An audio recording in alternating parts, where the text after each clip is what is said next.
Using Node and Express, we can start to build web applications on the server side, and we can use a tool like EJS to separate the form from functionality, separate the HTML from the JavaScript. But when it comes to building a big web application that's going to serve dynamic content to the users, there's one big piece that's missing, and that's the data. So far, we've been talking about the client and the server. We've seen how the client can render web content in the browser, and we've started to look at how the server can generate it. But often in a web application, behind the server, or communicating with the server, is some sort of database where we can persistently store data that can be accessed on future HTTP requests. In this lesson, we're going to talk about what's known as a NoSQL or NoSQL database. A NoSQL database is a database that basically does not use SQL. SQL, or Structured Query Language, or SQL, is the traditional method of storing data, where data is stored in tables, and tables consist of rows and columns. This is known as a relational database. NoSQL databases try to address some of the shortcomings of SQL or SQL databases by organizing and storing data in a different manner. The NoSQL database that we're going to use in this lesson and in the next few lessons is known as MongoDB, or just Mongo. Mongo is specifically designed for use with JavaScript apps, such as the ones we're going to be creating here. Rather than storing data in tables of rows and columns, MongoDB stores collections of documents which are just JavaScript objects.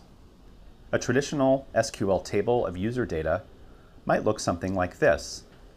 It looks like a table that you'd, for instance, find in a spreadsheet like Excel. There are columns and rows. One of the downsides of using an SQL table like this is that if we want to add another column, every row or every record would have to have a value in that column. And also, if we wanted to do things like searching for a name, that can be very expensive depending on how the data are organized. A NoSQL database like Mongo would represent the data as a collection of documents or objects like this. The advantage is that if we wanted to add a property to some objects but not others, that would be totally fine. And Mongo can use hashing functions that will allow us to easily find documents rather than having to look through the entire table. So how do we use Mongo with our Node Express app? There are 4 steps. First, we need to have a Mongo database instance that we can use where we can store our data. In this lesson, I'll show you how to create it locally, but you could create an account on a remote or cloud service. Although we can access Mongo directly from our Node Express app, there are some packages that simplify that a little bit, and we'll see those packages soon. Now that we've set up the database and have a way of accessing it, we're going to describe the schema in JavaScript. The schema is just a blueprint for all of the documents or the objects that will be stored in the database. Lastly, we'll use that schema to access the data from our JavaScript app. Let's look at installing Mongo locally. You can find the instructions for downloading and installing Mongo on the mongodb.com/download website. Once you follow the instructions, it'll create a new empty database on your computer, and you can run the MongoDB server by following the instructions in their documentation. When you start it, it will tell you which port it is using, because Mongo is listening for incoming connections using a port on your computer, and we'll use that in our Node Express app. Here's a screenshot of what it looked like when I started Mongo on my Mac. I ran this command, which just starts the Mongo server on my computer by specifying the path to where I'm storing the data. After a second or two, I saw this message at the bottom that says that my database server is waiting for connections on port 27017, which is the default for Mongo. Now you can install Mongo on your computer, or you may choose to use an online service, for instance MongoDB Atlas, and there are others as well. Regardless of whether your database is on your computer or in the cloud, you'll need to access it from your Express app. You can access it using the Mongo client class, or you can install some helper packages such as Mongoose, which will simplify some tasks. In these next few lessons, we're going to use Mongoose, and you can install it using this command, npm install mongoose --save. In the rest of this lesson and in the next lesson, we're going to use this running example of where we want to have a form that will add some user data to our database. We want to have a way of listing all of the users in our database and a way of editing a user or updating a user.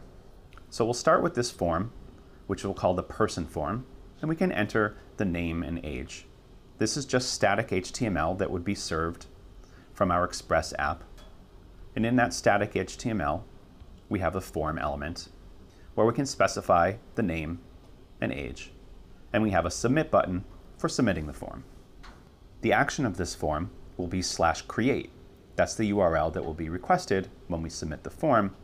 And we'll use the post method for sending the data from the form in the body of the HTTP request. So when we enter some data into our form, and then we click the button, we want to be able to see this message that says we successfully created the new person, and we want to see the data that we just entered, as well as some links that allow us to create another new person or to show all the ones we've created so far. Before we start looking at how we generated that HTML, let's look at this file, which would be person.js. In this file, we're going to create our schema for our MongoDB, and then we'll export it so that other files can use it. I mentioned earlier that you need to have Mongo running locally or have access to some cloud service, for instance, MongoDB Atlas. In this example, I'm also going to use the Mongoose package, which will simplify some tasks a little bit. I'm going to connect to the Mongo server using mongoose.connect, and I specify the URL of my server. That is, I specify the protocol as being MongoDB, the host where my Mongo server is running. In my case, it's running locally, so I'll just use localhost. The port number that it's using, the default is 27017, but if yours might be different. And then I just chose the name of a database instance, which I called my database. You can choose anything you want here. So now we've connected to the Mongo server, and now we're going to create the schema or the blueprint for the documents that will be stored in that database. So I'll create a variable called schema using mongoose.schema. Now I'll create the variable called person schema, which is the blueprint for how I'll store person documents or objects in my collection in my database. I'll use the mongoose schema, and I'll specify that a person will have two properties. The first is the name. The name is a string, and name is required. That is, that all documents, all objects in my database have to have a name. Additionally, the name must be unique. It can't have two documents or objects that have the same name property. A person will also have an age, which is a number. Finally, at the bottom or end of person.js, I'll export this model using mongoose.model, and I'll say that we're going to export this model as the person class. That is, in other files, for instance index.js, we'll just create a new person, which is really an instance of person schema. Now let's go back to our web app. We've set up our database connection, we've created the schema. Now let's use that schema to insert this user into our database. In index.js, we have all the things we've seen before. We're requiring Express and using Express to create the app. We're going to use EJS as our view engine. We'll use the body parser middleware to get form data. And we're going to include the person class by requiring person.js. Now we're skipping over all of the stuff that we're about to see, but at the bottom, we'll use the express.static middleware to serve static content. And here we see that if we get a URI request for just a slash, we're going to use the redirect function in the response to redirect to this page here. And of course, we start our Express app listening on port 3000 for incoming HTTP requests. Okay, now we're finally ready to see how do we add this person information to our database, and how do we render this page in response. As you can see from the browser screen capture, this will be the /create URI. So here's the code for that. For the /create URI, we'll use this middleware callback function that takes the request and response, and we're going to create a variable called newPerson. Person is the class that we defined in person.js and required here in our index.js file. In this new person that we're creating, we're going to set its name property using request.body.name. Going back to our HTML, we see that name was specified as the name of this input field, and the body parser lets us access it as part of the body property of the request. Likewise, we'll do the same with age. So all we've done so far is read the name and age out of the body, which were put there by the body parser that came from the form data. Now we're ready to put it in our Mongo database. We'll invoke the newPerson.save function. Remember, newPerson is the person object that we created, and the person was defined in person.js using the schema that we saw previously. newPerson.save will simply write this data into our database. An argument to the save function will be this callback function that will be invoked after attempting to save the data into the database. The parameter to the callback function is the error, if any error occurred while attempting to save this information. If there is an error, then we're going to send back an HTTP response, setting the content type to HTML, but the status code to 500. 500 is the status code for when there's an error. The content that we'll send back will include the error message itself. If error is undefined, if there is no error, then everything went well. We were able to save this data to our database. And we'll use EJS to generate the HTML that we'll send back to the browser. We'll call response.render, and the first argument will be the name of the EJS file, which will be created.